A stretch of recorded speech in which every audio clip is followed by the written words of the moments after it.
Bonjour à toutes et à tous. Aujourd'hui, je vais vous partager mes conseils de productivité pour enfin terminer d'écrire votre livre. Pour me présenter, j'ai écrit ces deux livres, Marcher vers son essentiel et Enseignement de la montagne, qui sont sortis aux éditions Erol. Et avant ça, j'ai réalisé le documentaire Chemin de vie, qui est régulièrement diffusé en cinéma et en ligne. Alors, le sujet de la productivité, c'est un sujet qui me tient à cœur. Parce que quand j'ai commencé à écrire, je croyais que les écrivains suivaient une inspiration et puis écrivaient et que c'était presque un don qu'ils avaient. Et puis quand j'ai commencé à écrire mon premier livre, j'ai compris qu'en fait, il fallait que je crée les bonnes conditions pour écrire. Et c'est ça que j'appelle la productivité, c'est se mettre en condition pour laisser l'inspiration nous traverser. J'aime bien utiliser cette métaphore du jardin. En fait, quand j'écris un livre, mon livre c'est un peu comme un fruit. Et moi, je suis la gardienne de mon jardin. Je ne peux pas faire pousser ce fruit qui est mon livre toute seule. Je ne sais pas comment on fait pousser une pomme. Par contre, je peux planter une graine, je peux l'arroser, je peux protéger mon jardin des mauvaises herbes en disant non à ce qui ne contribue pas à ce que l'arbre pousse et que des fruits poussent. Donc moi, j'ai ce pouvoir-là de créer les conditions, mais j'ai pas le pouvoir de créer le livre réellement, de créer le fruit. Je ne sais pas exactement par quel mystère j'écris un livre. Donc c'est de ça dont on va parler aujourd'hui. Et j'en profite aussi pour vous partager que j'accompagne aujourd'hui des personnes à écrire leur livre en individuel ou lors d'une formation collective en ligne qui s'appelle 3 mois pour écrire son premier livre. Et la prochaine édition de cette formation commence mi-janvier, où je vais vous transmettre un mode d'emploi pour écrire votre premier livre, de votre idée jusqu'à sa publication. Il y a toutes les infos en description. Écrire un livre, c'est aussi faire face à l'inconnu. Et l'inconnu nous fait peur. La page blanche nous fait terriblement peur.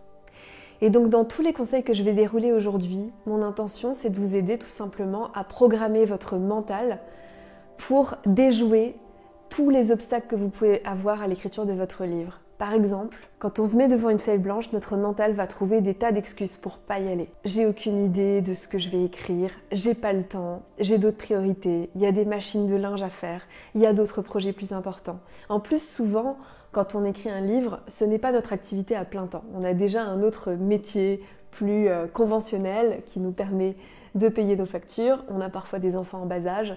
Bref, on a plein de raisons de ne pas l'écrire, alors qu'en fait, c'est hyper important d'écrire ce livre, on le sait, parce qu'il vient toquer à notre porte encore et encore. Mais notre mental fera tout pour pas nous laisser l'écrire. Mon premier conseil, en fait, c'est de vous engager sur une date. Ça va vous aider à avancer. Donc, quand je dis une date, c'est une date de rendu de votre premier jet. Le premier jet de votre livre, c'est quoi? C'est le premier brouillon, en fait, qui après sera revu, peaufiné par des bêta-lecteurs, par vous-même, peut-être par votre éditeur si vous avez un éditeur. Mais je vous propose de fixer une date dans votre agenda à laquelle vous allez vous dire, par exemple, pour le 31 juillet, j'ai écrit le premier jet de mon livre. Vous pouvez prendre une date en tout cas qui a du sens pour vous, qui est symbolique. Pour réussir à déterminer cette date, vous pouvez vous baser sur le nombre de mots que vous arrivez à écrire par heure. Quand on est écrivain débutant, on écrit souvent, on va dire, entre 500 et 1000 mots par heure. 1000 mots par heure, c'est déjà beaucoup. Donc vous allez pouvoir faire un petit calcul comme ça en vous disant, par exemple, je suis capable d'écrire, admettons, 1 heure par jour, ce qui est beaucoup déjà. Donc si vous écrivez 1 heure par jour, 7 heures par semaine, vous allez écrire 5000 mots par semaine et donc il vous faudra 10 semaines pour atteindre 50 000 mots. Et aujourd'hui, 50 000 mots, on considère que c'est un livre de 250-300 pages, donc c'est déjà beaucoup. Moi, chacun de mes livres fait environ 62 000 mots. Donc voilà, l'idée c'est que vous calculiez à peu près combien de temps il vous faut pour écrire un premier jet, sachant que vous pouvez facilement rajouter 1 mois à ça, parce qu'il y a aussi tout le temps de recherche à faire, de construire votre plan. Il y a aussi des moments d'ailleurs où vous serez fatigué, vous n'allez pas forcément respecter votre créneau, ça on en parlera juste après. Donc bon, voilà, l'idée c'est que vous fixiez une date par exemple, où vous vous dites si j'ai 1 heure à consacrer par semaine, je sais que je vais me fixer une date dans à peu près 4 ou 5 mois, je sais que je peux à peu près avoir un premier jet de ce livre. Donc ça va vous aider. Ce qui va vous aider aussi, c'est de vous engager sur cette date. Donc c'est d'en parler à vos proches, à vos amis ou à votre communauté si vous avez les réseaux sociaux. Moi, ça m'a beaucoup aidé d'en parler. Ça m'a aidé à matérialiser cette idée de livre, à la rendre un petit peu plus réelle. Et puis mes proches sont aussi devenus un petit peu mes complices, parce que j'avais quelqu'un à qui je pouvais rendre des comptes. D'ailleurs, dans ma formation en ligne 3 mois pour écrire son premier livre, Le groupe sert aussi à rendre des comptes parce que les personnes qui font cette formation peuvent s'engager auprès des autres à dire voilà, je m'engage à avoir le premier jet pour telle date, je vais me fixer ces créneaux-là d'écriture dans mon agenda pour y arriver. Et puis en fait, on partage ces victoires. On va dire, là j'ai respecté mon créneau ou bien ces moments de découragement. Et ça aide aussi énormément à s'engager. Sachez que j'ai fait une vidéo qui s'appelle « Comment je me discipline pour écrire mes livres ». Et dans cette vidéo, je partage déjà certains de ces conseils, comme ce conseil de se fixer une date de premier jet. On passe au deuxième conseil. Donc je viens de vous dire dans mon premier conseil que c'est important de savoir où vous voulez aller et quand. Maintenant, ce qui est aussi hyper important, c'est de savoir pourquoi vous voulez y aller. Pourquoi vous avez envie d'écrire ce livre. Ça va énormément vous aider de savoir pourquoi. Parce que dans les moments de découragement, quand vous n'allez pas avoir envie d'écrire, quand vous n'allez pas avoir le temps d'écrire, de revenir à votre pourquoi, ça va vous aider à continuer à avancer. C'est un peu comme l'histoire de Compostelle. Si je sais pourquoi j'ai vraiment envie d'aller à Saint-Jacques-de-Compostelle, quelle est mon intention la plus profonde, ça va m'aider. Et dans le pourquoi, il y a souvent aussi le pour qui. Quand j'accompagne des personnes à écrire leur livre et que je leur demande pourquoi elles veulent l'écrire, souvent elles vont me dire « j'ai un message important à passer au monde » et ce message en fait j'ai envie de le passer par exemple à mon ancien moi. J'ai envie de partager, j'ai envie de transmettre ce message de sagesse. Et donc ça va vous aider aussi beaucoup, c'est d'imaginer en fait votre lectrice ou votre lecteur idéal en face de vous quand vous écrirez. Et vraiment d'imaginer que vous vous adressez à lui ou à elle. Moi, quand j'ai écrit mon premier livre, Marcher vers son essentiel, j'avais un pourquoi qui était très fort. Je venais de quitter mon travail dans le secteur bancaire. Ça faisait 7 ans que je travaillais dans la finance d'arrache-pied, je n'en pouvais plus. Et j'étais en train de faire un burn-out. Et je ne savais pas quoi faire de ma vie. Et la seule chose qui allumait ma flamme, c'était d'écrire. Et j'ai eu cette vision très forte d'écrire un livre. Et je me disais, dans ce livre, je vais m'adresser à toutes ces personnes qui sont dans ce métro-boulot-dodo, qui sont dans cet engrenage et qui ont besoin de se reconnecter à elles-mêmes. Et je vais leur dire, marchez vers votre essentiel. Vous pouvez, vous aussi, marcher vers vous et marcher sur votre propre chemin. Et surtout, je me disais, j'étais tellement contente de ne pas être dans le métro parisien tous les matins que je me disais, là en fait, t'as pas d'excuse, tu vas aller écrire ce livre et j'avais une très forte motivation. Le troisième conseil que j'ai envie de vous donner, c'est surtout ne vous éparpillez pas sur d'autres projets. L'idée, quand vous avez un projet de livre, c'est qu'il devienne un de vos objectifs prioritaires. Je peux avoir 2, 3 projets prioritaires dans ma vie à un instant, mais je ne peux pas en avoir 10. Donc moi, quand je suis en phase d'écriture intense de mon premier jet d'un livre, c'est mon objectif prioritaire ou mon deuxième objectif prioritaire. Et ça va me permettre de mettre vraiment toute mon énergie et mon temps sur ce projet. Notre énergie et notre temps sont limités. La réalité, c'est qu'on ne peut pas tout faire. Et donc on va être obligé de dire non, parce que dans cette vie, il se trouve que nous aurons toujours de nouvelles sollicitations. On aura toujours d'autres choses à faire. Donc moi, quand je m'engage auprès d'un livre et quand je me dis voilà, je veux écrire mon premier jet pour telle date, à ce moment-là, je vais être dans un état d'esprit où si on me fait de nouvelles propositions qui ne vont pas dans le sens de ce projet de livre, je vais plutôt dire non que oui. Donc je vais partir dans ma tête du principe que je dis non. À part si ça résonne très fort en moi et à ce moment-là, je vais être à l'écoute et si ça résonne fort, exceptionnellement, je vais dire oui, mais voilà, je vais essayer de garder dans mon agenda un maximum de temps et d'énergie pour mes créneaux d'écriture. Je vais aussi me faire livrer mes courses. Voilà, j'essaye de faire en sorte, je regarde mon agenda et je fais en sorte d'avoir un maximum de temps et d'énergie pour mon livre parce que je sais d'avance que chaque temps de gagner, c'est du temps que je vais pouvoir utiliser pour écrire mon livre. Et il y a une des choses qui nous fait perdre énormément de temps, et je m'inclus pleinement là-dedans, c'est de scroller sur les réseaux sociaux ou sur YouTube. Et en général, quand on regarde son temps d'écran, on se rend compte qu'on a passé plusieurs heures par semaine, par exemple, sur Instagram ou Facebook ou YouTube. Et ça, par exemple, c'est vraiment aussi du temps qu'il faut savoir réduire. Et c'est pas facile. Clairement, c'est difficile. Mais c'est obligatoire, j'ai envie de dire, c'est hyper important. Donc maintenant, on va passer au 4e conseil qui est créez-vous une routine d'écriture. C'est quoi une routine d'écriture? Ça va être simplement des rendez-vous fixés dans votre agenda tous les jours ou 2 à 3 fois par semaine. Ces petits rendez-vous-là, ils sont super importants parce que, évidemment, c'est la somme de tous vos créneaux d'écriture, de toutes vos heures d'écriture, qui fait qu'à un moment vous aurez un premier jet du livre, évidemment c'est mathématique. Je vous propose de consulter votre agenda et de vous noter des créneaux. L'idée c'est de se fixer des créneaux qui ne sont pas forcément des longs créneaux.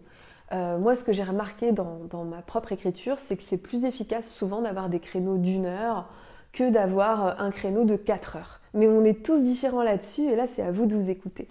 Mais j'ai l'impression que la régularité, en tout cas de mon expérience, est hyper importante et que c'est peut-être mieux d'avoir par exemple un créneau d'écriture d'une demi-heure chaque jour pendant 2 semaines plutôt qu'un gros créneau d'écriture de 7 heures un dimanche sur 2. La régularité est super importante. Et il vaut mieux se fixer moins de créneaux d'écriture et les tenir plutôt que de s'en fixer tout de suite trop et de culpabiliser à fond de ne pas pouvoir les tenir.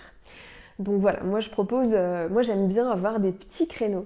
Et une fois que mes créneaux sont fixés dans mon agenda, je pars du principe que c'est pas facultatif. Dans le sens que je serai au rendez-vous quoi qu'il arrive. Et à ce moment-là, je me rappelle toujours le principe du travail salarié, qui est que si j'étais salariée d'une entreprise qui me payait, j'irais au rendez-vous qui a été fixé. Donc pourquoi est-ce que je n'y vais pas quand c'est moi-même qui me suis fixé ces créneaux dans mon agenda?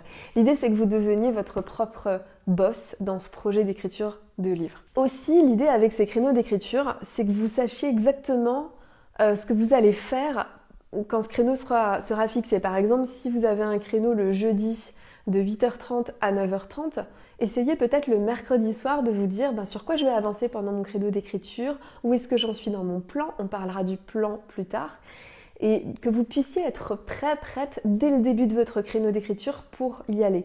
Parce qu'en fait, souvent, quand on se retrouve face à une page blanche et qu'on ne sait pas trop sur quoi avancer, on n'arrive pas à tout de suite se mettre dans le bain. Et ce qui est important pour ces créneaux, c'est déjà un peu les préparer en amont, de se dire, voilà, je dois bosser sur le chapitre 5, demain à 8h30, éventuellement j'imprime mon synopsis, mon ébauche de synopsis, et mon plan détaillé, je les ai sous les yeux, et je sais sur quoi je dois avancer. Moi, ça m'arrive à plein de moments de ne pas être inspirée du tout sur ces créneaux. L'idée, c'est de ne surtout pas culpabiliser et vous taper dessus et de faire de votre mieux. Si vous n'êtes pas inspiré, vous pouvez, par exemple, relire votre dernier chapitre que vous avez écrit, essayer de partir de là en le lisant et de voir comment vous pouvez imaginer la suite. Vous pouvez aussi utiliser des contraintes d'écriture. Donc, par exemple, vous ouvrez un livre à la page 147, vous prenez la 3e ligne et vous prenez le 4e mot de la 3e ligne. Par exemple, là, je suis tombée sur le mot bonbon et vous pouvez vous dire qu'il faut que vous placiez le mot bonbon dans votre paragraphe. Bon, il faut que ça colle, mais vous pouvez utiliser des petites techniques comme ça d'écriture pour être un peu plus inspiré et pour lancer l'inspiration. Parfois lire aussi, moi ça peut m'aider pour écrire. Et puis parfois ça peut simplement être que vous allez écrire 15 fois de suite « je ne sais pas quoi écrire, je ne sais pas quoi écrire, je ne sais pas quoi écrire », ainsi de suite, jusqu'à ce qu'il y ait un petit peu d'inspiration qui vienne vous visiter. De toute façon, ce qui compte avec ces créneaux, c'est de les tenir, que vous soyez inspiré ou non.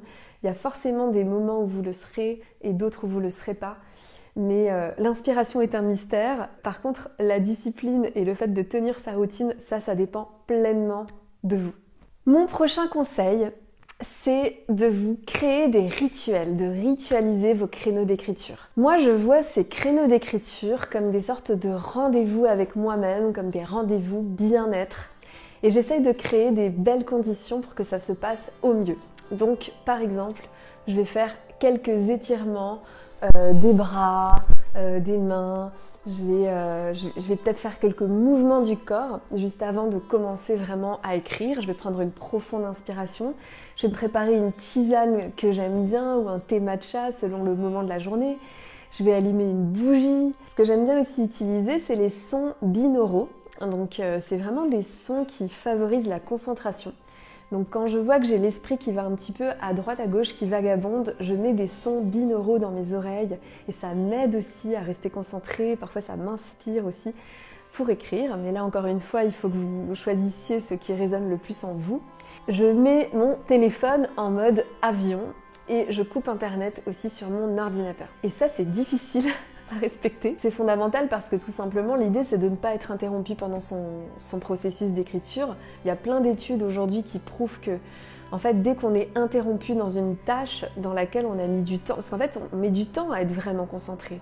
Au début d'un créneau d'écriture, les 10 premières minutes, c'est compliqué. Donc une fois qu'on a réussi à plonger dans la concentration, c'est vrai que si on reçoit un mail important et qu'on se met à cogiter sur ce mail, ça va nous demander beaucoup de temps de se remettre dans l'écriture.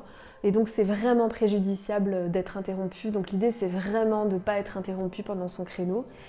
Et évidemment, si on a des recherches à faire, parce que ça arrive quand on écrit, par exemple, aller regarder des synonymes d'un mot ou des recherches sur un sujet, tout simplement, moi, ce que je fais, c'est que je me note ça en fait sur un document Word. Je me fais la liste de toutes les petites recherches que je vais faire, regarder le synonyme de tel mot ou faire des recherches sur telle ville où se passe mon histoire.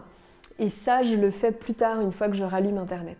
Après, je ne suis pas parfaite. Là, je vous partage mes conseils de productivité. Moi, ça m'arrive à plein de moments de sentir qu'il y a une baisse d'inspiration, que je suis pas très bien et que j'ai besoin d'aller voir, par exemple, ce qui se passe sur Instagram, ou j'ai envie d'aller voir si j'ai reçu un message pendant mon créneau.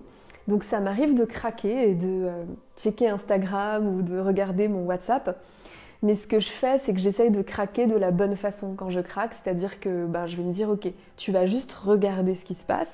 Vite fait, tu te donnes 2 minutes pour checker, tu y répondras plus tard.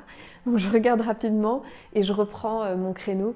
Mais j'essaye vraiment de couper Internet en fait pendant ces créneaux. Il y a autre chose, moi, qui peut m'aider aussi avec mes créneaux d'écriture, c'est de changer d'environnement et de pas toujours travailler dans mon appartement, parce qu'aujourd'hui je vis dans un appartement, donc j'ai une pièce où j'ai mon bureau.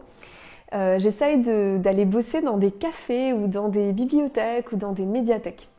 Et ça, à chaque fois, je vois que ça m'aide parce que souvent, j'ai des nouvelles inspirations qui me viennent du fait d'être dans un nouvel endroit.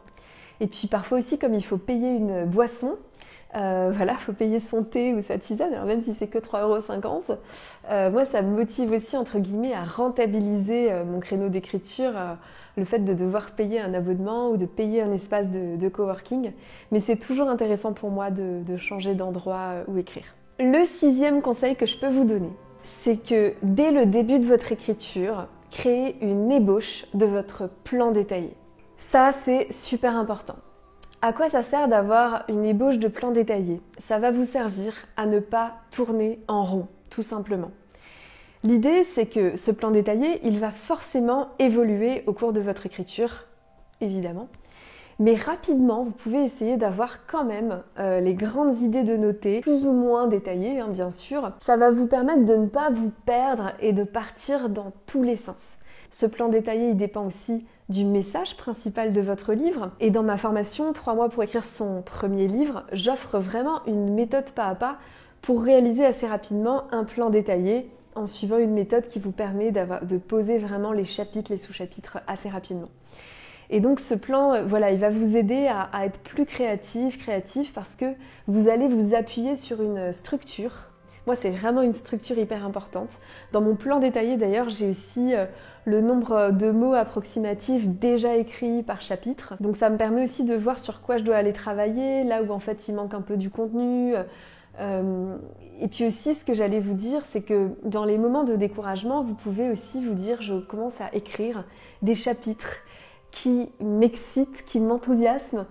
Donc ça vous aidera aussi à garder la motivation. Et puis dans les moments où vous avez un peu plus d'énergie, plus de motivation, vous allez pouvoir aller travailler les chapitres plus difficiles à écrire, dans lesquels vous êtes moins inspiré, mais qui sont quand même importants pour l'histoire que vous êtes en train d'écrire. Mon 7e conseil, c'est écrivez dans les moments où vous avez le plus d'énergie, dans la semaine, dans la journée. Donc là, il faut que vous voyez, en fait, c'est à vous de ressentir, c'est quoi les moments dans la semaine ou dans la journée où je me sens la plus créative, productive, concentrée. Pour ma part, c'est clairement le matin. J'essaye de placer des créneaux d'écriture le matin. Pour moi, l'idéal, c'est relativement peu de temps après mon réveil. C'est un créneau où j'ai encore l'esprit clair. Parce qu'en fait, ce qui se passe, c'est que tout au long de notre journée, on a notre volonté, notre détermination qui va s'étioler. Parce que chaque nouvelle décision à prendre, chaque mail auquel on doit répondre, chaque personne qu'on aura rencontrée, ça nous prend un petit peu de notre volonté, de notre énergie. On n'a pas une volonté illimitée. Et du coup, si vous placez votre créneau d'écriture à la fin d'une très grosse journée de travail, peut-être que ça va être plus difficile d'aller trouver la concentration et l'inspiration. Et en même temps, je rencontre régulièrement des gens parmi les personnes que j'accompagne qui aiment bien avoir des créneaux de 21h à 22h parce que là, il y a un pic d'inspiration quand la nuit est tombée. Donc il faut que vous vous écoutiez là-dessus, mais je vous conseille de placer vraiment ces créneaux d'écriture dans des moments où vous êtes particulièrement inspiré parce que écrire demande quand même énormément de concentration, plus que plein d'autres choses, plein d'autres tâches qu'on peut faire. Et justement, on en vient au 8e conseil qui est ne sacrifiez pas votre sommeil. Ça, c'est mon conseil personnel. Peut-être que d'autres personnes vous conseilleront autre chose. Si vous avez lu le livre Miracle Morning, peut-être que vous vous dites que vous allez vous lever à 5h du mat pour écrire pendant 2 heures avant d'emmener les enfants à l'école.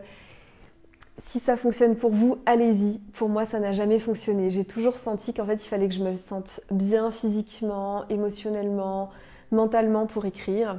Et clairement, je vois que si je manque de sommeil, il n'y a plus rien qui va. J'ai le cerveau qui est dans le brouillard. Enfin, pour moi, le sommeil, c'est pas un très bon calcul. C'est pas un calcul rentable de vouloir le sacrifier, selon moi. D'ailleurs, j'ai eu une expérience comme ça quand j'avais écrit mon premier livre. J'étais allée sur une île paradisiaque pour l'écrire qui s'appelle Isabella aux Galapagos, en étant persuadée que je serais au calme et que ce seraient les meilleures conditions pour écrire. Sauf que je me suis rendu compte que les coqs chantaient à 4h du mat sur cette île tous les matins. Rapidement, j'ai compris que, oui, en fait, j'étais réveillée vers 4h30 du mat tous les matins. Et en fait, j'ai vite compris que je manquais de sommeil et que du coup, j'avais beaucoup de mal à écrire. Et après, j'ai réussi à réajuster les choses et j'allais me coucher à 19h pour être sûre que j'avais relativement assez de temps de sommeil. Ce que j'aime faire quand je suis en phase intense d'écriture du premier jet, si mon emploi du temps me le permet, mais je fais en sorte que mon emploi du temps me le permette, c'est de faire des micro-siestes. Donc pour moi, les micro-siestes, ça me recharge instantanément. Admettons que j'ai une très grosse journée, que j'ai pas écrit le matin, mais que je vais écrire plutôt en fin d'après-midi ou le soir. J'essaye de trouver un petit moment pour juste fermer les yeux, 10, 15, 20 minutes. Et à chaque fois, ça me donne un surcroît d'énergie qui est incroyable. Et je suis lancée après pour ma session d'écriture. C'est assez magique. Mon 9e conseil pour que vous terminiez d'écrire votre livre. Écrivez d'abord, relisez-vous plus tard. En fait, l'idée, c'est de vous dire que quand vous êtes en phase intense d'écriture de votre premier jet, vous écrivez comme si personne ne vous lisait. Vous essayez de ne pas trop relire les choses déjà écrites. Tout à l'heure, je disais que quand vous avez peu d'inspiration, vous pouvez relire un petit peu votre dernier chapitre pour vous mettre en selle. Oui, ça peut aider. Mais si vous vous relisez, surtout, ne vous jugez pas.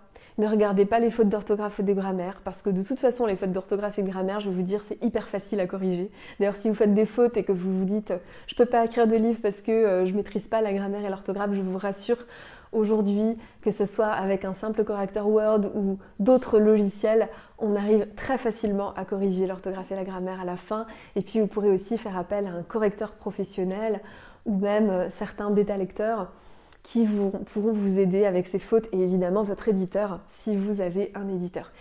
Donc l'idée c'est de ne pas trop se relire et surtout de ne pas se juger pendant l'exercice d'écriture du premier jet. Quand vous écrivez votre premier jet, votre but c'est de construire une matière première sur laquelle vous pourrez vous appuyer et que vous pourrez peaufiner par la suite lors de la phase de relecture. Et quand vous reprendrez votre premier jet et que vous aurez déjà vos 50 000 mots, vous aurez un moral qui sera beaucoup plus élevé parce que vous aurez déjà vous aurez déjà une matière sur laquelle vous appuyez, vous aurez déjà un livre. Donc vous aurez beaucoup plus le moral et la motivation pour le peaufiner, le fignoler. Mais ce qui est important, c'est en effet, en phase de premier jet, vous y allez à fond et vous vous relisez pas trop. Mais évidemment, vous vous appuyez sur votre plan détaillé. L'idée, c'est pas d'aller dans tous les sens et vous vous appuyez aussi sur votre message principal de votre livre. Prochain conseil de productivité, écrivez de façon chronométrée et faites des pauses. Alors, quand je dis chronométrée, c'est que l'idée c'est de vous fixer une limite maximum de temps d'écriture. Ça paraît contre-productif, mais au contraire c'est productif. En fait, il y a plein d'études qui ont montré que notre concentration, elle a une durée de vie Il y a une étude notamment qui vient du livre que j'ai lu qui s'appelle Zéro effort, qui dit qu'en fait l'idéal c'est de se fixer des créneaux de travail de 60 à 90 minutes max, avec des pauses de 15 minutes entre les deux. Mais si on se met par exemple à écrire 2, 3, 4 heures de suite, de toute façon la dernière heure d'écriture elle sera beaucoup moins productive, ça a été prouvé. À part si vous êtes dans un flow incroyable, que vous êtes touché par la grâce et que vous êtes vous êtes dans le flow et vous n'allez pas vous interrompre exprès. Mais moi je recommande quand même dans un quotidien de vous dire, là par exemple je me fais une session d'1 heure, alors ça peut être 1h15, 1h30, mais après je fais une pause, je vais me dégourdir les jambes, je vais me balader. Moi j'adore aller me balader autour de chez moi, même si c'est une ville, hein. Je fais un tour du pâté de maison, je regarde le ciel, je regarde les arbres s'il y en a. Et dans ces moments de pause, c'est sûr, j'essaye de me détendre, de respirer, etc. Mais souvent aussi, c'est des moments où je vais penser à mon livre. Ça c'est sûr, quand je suis en phase d'écriture intense. Alors quand je dis phase intense, je vous disais un peu plus tôt dans la vidéo que souvent je me fixais des créneaux, même parfois d'1 heure par jour.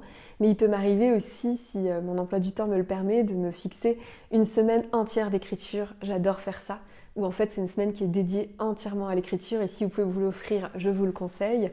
Et si c'est le cas, je vais jamais écrire plus de 5-6 heures par jour en fait. C'est parce que ça demande beaucoup trop de concentration, et du coup il y a tout, d'ailleurs c'est même souvent plutôt 4-5 heures, hein. Mais du coup je vais me faire des pauses, je vais me faire une session de 60 minutes, ensuite je vais me balader une demi-heure, ensuite je reprends une session de 60 minutes, ensuite je me prépare à manger. L'idée c'est vraiment de se ménager pour être capable de tenir sur la durée et de garder quand même un niveau de concentration qui est optimal. Et d'ailleurs, si je peux vous donner un petit conseil à propos des pauses, moi ce que j'aime beaucoup, c'est utiliser l'option de la dictée. Donc si par exemple je fais une pause et que je vais me balader et que j'ai des idées qui me viennent pour mon livre, et bien tout simplement j'utilise l'option dictée sur mon téléphone, dans les notes de mon téléphone, et je vais dicter à mon téléphone des phrases oralement qu'il va retranscrire par écrit, donc je peux le faire tout en marchant. Et ça enrichit aussi à chaque fois beaucoup mon livre, et j'ai souvent plein de super idées qui me viennent justement en marchant, dans des moments où je ne suis pas sur mon créneau d'écriture. J'ai toujours de quoi noter, j'ai toujours aussi un carnet sous la main. Par exemple, si je suis dans les transports pour rejoindre quelqu'un dans un train, j'ai toujours un carnet ou les notes de mon téléphone ou mon ordi sous la main pour pouvoir surfer justement sur l'inspiration. Le 11e conseil, récompensez-vous. Écrire demande un énorme effort. On va pas se le cacher. Moi, ce qui m'aide à écrire, c'est de me parler comme je parlerais à un enfant de 12 ans en lui disant « Si tu écris ce chapitre, tu auras droit à un délicieux cacao juste après ou une barre de chocolat. » Je suis beaucoup plus efficace quand il y a une carotte qui m'attend. Donc je vais prévoir dans mon agenda des sorties. Et ce que j'aime faire aussi, c'est de me faire une promesse. Ça va être par exemple, une fois que tu as écrit ce premier jet, tu te prends 2 semaines de vacances et tu vas dans tel endroit te ressourcer, ou ça peut aussi être je pars en week-end, mais je m'offre quelque chose qui va récompenser mon travail. Le dernier conseil, le 12e conseil, répétez-vous, je suis écrivain et le livre est déjà écrit. Alors moi, quand je suis en phase d'écriture intense, j'aime me parler à moi-même comme si j'étais écrivain et de ressentir ce que c'est que d'être écrivain. En fait, il y a une puissance à dire « je suis » 3 petits points, quelque chose. Parce qu'en fait, si je me dis à moi-même que je suis écrivain, je vais me dire « mais du coup, les écrivains font quoi ?» Les écrivains, ils écrivent, évidemment. Ça va m'aider à tenir mes créneaux d'écriture. Pour moi, c'est assez puissant. Alors évidemment, on peut avoir des réticences à se dire écrivain alors qu'on n'a pas encore publié de livre. Mais j'ai envie de vous dire, vous êtes ceux sur quoi vous consacrez le plus de temps. Si vous consacrez 7 heures par semaine à écrire votre livre, alors vous avez cette casquette d'écrivain, entre autres, parmi d'autres casquettes. Vous n'avez pas besoin d'en vivre et de vendre des best-sellers pour vous dire écrivain, en tout cas pour vous le dire à vous-même. Ce que j'englobe dans ce 12e conseil, c'est d'observer comment vous vous parlez à vous-même. C'est hyper important. J'accompagne beaucoup de personnes qui ont ces pensées qui tournent en boucle. Je suis nulle, j'y arriverai jamais, j'ai pas d'inspiration. Le problème, c'est que ces pensées, elles nous programment, malheureusement, elles créent notre réalité, ou heureusement, parce qu'en fait, la bonne nouvelle, c'est que vous pouvez vous reprogrammer, vous pouvez vraiment observer ces pensées, les questionner, les lâcher, et vous répéter qu'en fait, ça n'a aucune importance que vous soyez bonne, nulle, je ne sais quoi. Si vous avez cette idée de livre, c'est que vous devez aller au bout de ce livre, c'est que si cette idée vous a traversé, vous, c'est pas par hasard, c'est que vous êtes écrivain et que vous avez ce qu'il faut pour l'écrire. J'aime aussi me dire qu'à un certain niveau, dans l'invisible, votre livre, il existe déjà. Si vous avez eu cette idée de livre, c'est qu'il y a déjà un livre non matérialisé. Votre job, ça va être de le matérialiser. Alors évidemment, ça demande du travail, des efforts. Vous allez devoir noter toutes ces idées qui vous traversent, faire des liens, mettre en page, etc., etc. Mais à un certain niveau, tout est là. Et ça m'aide aussi à me motiver parce que évidemment que quand on pense à un livre, ça paraît être une montagne, mais vous allez avancer par petits pas et il existe déjà à un certain niveau. D'ailleurs, j'ai réalisé une vidéo qui s'appelle « Comment j'ai lutté contre le syndrome de l'imposteur ». Sur YouTube, je vous conseille de regarder cette vidéo. Maintenant que cette vidéo touche à sa fin, j'ai envie de vous proposer de vous poser la question de quoi j'ai besoin pour enfin écrire ce livre, pour être productive et pour aller au bout de ce livre. Est-ce que vous avez besoin par exemple d'aller écrire dans un café ou dans une bibliothèque? Est-ce que vous avez besoin de fixer des créneaux d'écriture de 30 minutes le matin? Est-ce que vous avez besoin de créneaux qui font 1 heure ou de créneaux qui en font 4?